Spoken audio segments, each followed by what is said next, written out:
Hi folks, today I thought I'd like to talk to you about my experiences with Chinese guitars.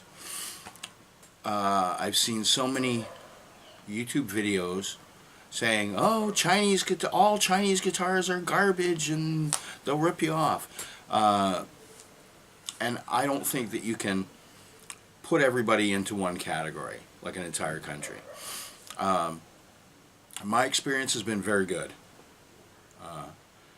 Perhaps I'm lucky and I just got the right person, and my person sells guitars for less than a lot of the other guys, so kind of a double win there. uh, I'm not doubting those people that had received Chinese guitars with cracked necks and whatnot, and that there were problems or the quality was so bad. I'm not doubting that, but I think in the last few years, China has gotten a lot better at sort of reverse engineering guitars and figuring out actually how to build them fairly well. And like I say, I think I'm lucky. My fellow, Lee, is his English name. I found him on DHgate, and because I live in China, DHgate is not for mainland China buyers, and so we kind of got into a private relationship with that. I've purchased 4 guitars from him with pretty good results. Just one real problem, which he's been very good about. I have no complaints about the business relationship that he and I have together. I'd like to start off with my first sort of Chinese guitar, and I do have issues, and I want to go over them. I bought this an Ibanez Gem Junior, which, having researched it, I thought was a Korean-made one that had been sitting around in China that just didn't get sold. Turns out it's probably just a copy with a fake serial number, so that's a little disturbing. I don't like brand names on the guitars, and now that I've developed this relationship with this seller, I always get him to give me a custom logo. And I recommend that for you if you're considering buying a Chinese guitar, so it doesn't get seized at the border, as it were. If a lot of us tell them, if you just change a couple of things and the trademark parts and just do the cutaway a little different, or the truss rod cover or whatever it is, you have no problem. You can just say, it's inspired by, but my first guitar I bought locally, and it's been a real workhorse of a guitar. I can't complain about it, but there's some issues with it that are probably mostly coming from my side rather than the guitar side, but let me show it to you.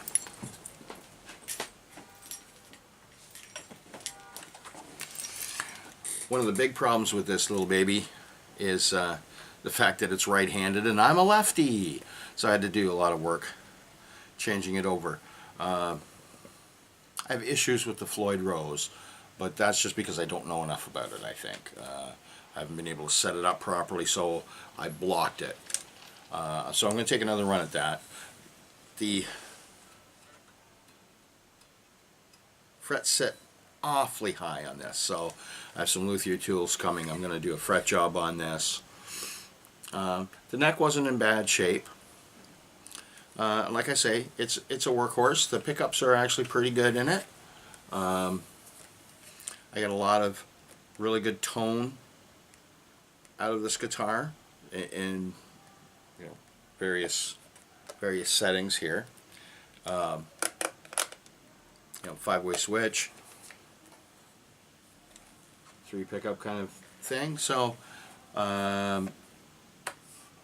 once I get all my tools and everything, I'm just going to pare this sucker right down and go right at it and see if I can't get this guitar to where it needs to be.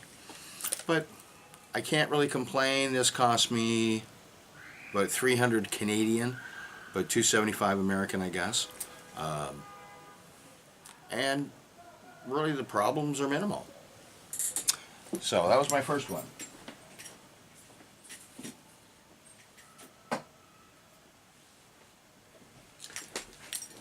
Then I met my seller. And I said, oh, I want this beautiful looking Strat. I'm not really a Strat guy. I'm not huge on the Strat tone. Useful for some kinds of music. It really depends on what you're doing. But I said, oh, I love this wood grain look. And he says, well, we don't have that one. But he found this one, which is very similar. Kind of a raw wood looking Strat. The pickups are fine. I don't have any issue with them. The pots are fine. 5-way switch. I really don't use a lot of settings. I pretty much stick to the two down here. Mostly play on the bridge pickup, and it's got a good sound. And don't agree with this. This was about 130 American, and you know, it's a nice piece of wood. It's not poorly made. You know, nice thin neck, easily playable. And when I received it, I had to do a truss rod adjustment. Some fret buzzing here that I had to take care of. The nut was cut a little too deeply. He sent me a replacement nut when I bought my next guitar, and he's always gifting me things, you know, straps, whatnot, this and that, little pieces, and so he's been very good to me that way.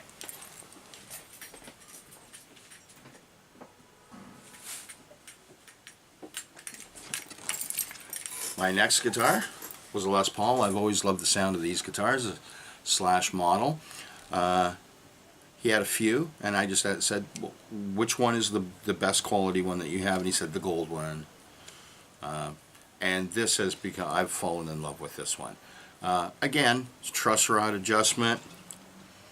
Had a fret issue around the 12th, 11th, 12th fret of the high E and B strings, and had to do a little filing and whatnot there. But now that it's settled in and I've played it for a few months, it's a beautiful guitar.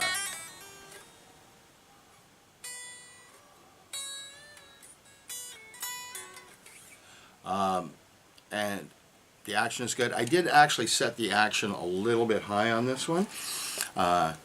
Allows me easy access for slide guitar and whatnot. Good rock and roll guitar.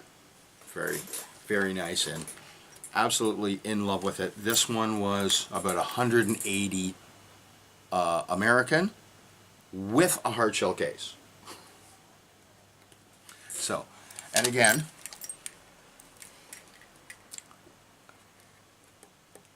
nice piece of wood. This is not garbage wood. I've had it open in the back quite a few times.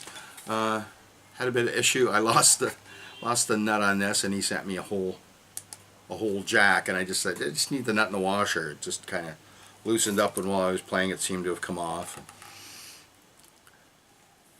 So I mean, he replaces the parts that need replacing, and he doesn't charge me.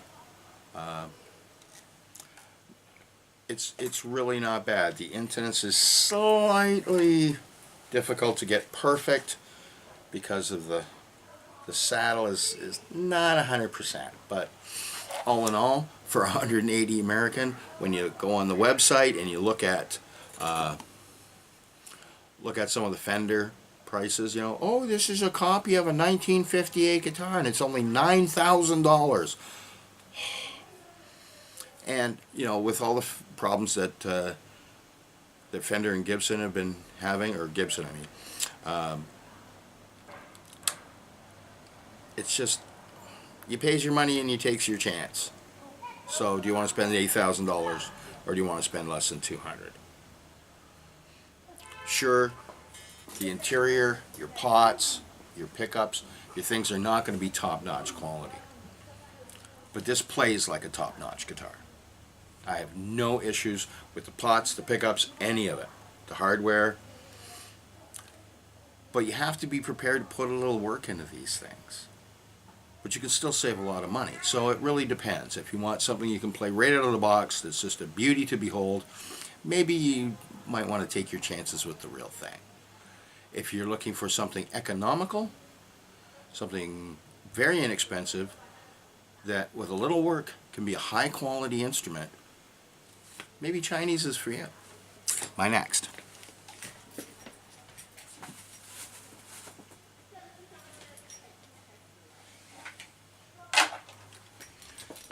And I would have to say my current favorite. This is not a guitar I pictured I would ever own, but people that inspired me guitar-wise are probably, I love the way that Frank Zappa played, I love the way that Rory Gallagher played, and I love the way that Bill Nelson of Bebop Deluxe played, and he played these kinds of guitars. He actually played a 345. This is a 335. It doesn't have the Bigsby on it. So that's the next thing I'm considering. Is some people really swear by Bigsby's, and it's maybe worth a try. If I only have to spend $300 or $400, get like a Gretsch White Falcon copy or something really interesting, and see where that takes me. But this is just a beauty to play, right out of the box. This was made for me. This took about a month for them to manufacture, but they did it right from scratch to my order and put my name on it. So I don't have Gibson across the top of this. So this is a beautiful guitar.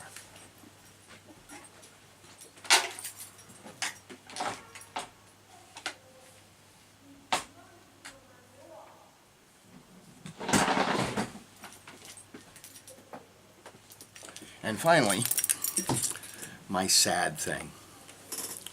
This guitar, my Telecaster, arrived with a twisted neck. I think I've been sitting around the factory floor for quite some time. And